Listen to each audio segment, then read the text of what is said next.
আর্জেন্টিনায় ক্ষুদ্র ঋণ ব্যবস্থা চালু করার জন্য বাংলাদেশের সহযোগিতা কামনা করেছেন ঢাকায় নিযুক্ত দেশটির রাষ্ট্রদূত মার্সেলো সিজা।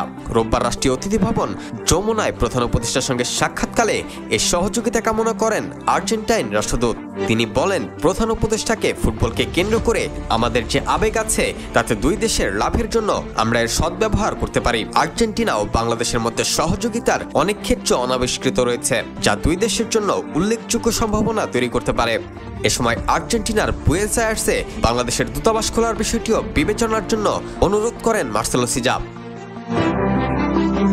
আর্জেন্টাইন রাষ্ট্রদূত বলেন, বর্তমানে আর্জেন্টিনার বাংলাদেশের সঙ্গে প্রায় 700 মিলিয়ন মার্কিন ডলারের বাণিজ্য রয়েছে, যা আর্জেন্টিনার পক্ষে ঝুঁকে আছে। তিনি বলেন, আর্জেন্টিনার সরকার বাংলাদেশ থেকে আমদানি বাড়িয়ে দ্বিপক্ষীয় বাণিজ্যে সমতা আনার চেষ্টা করছে।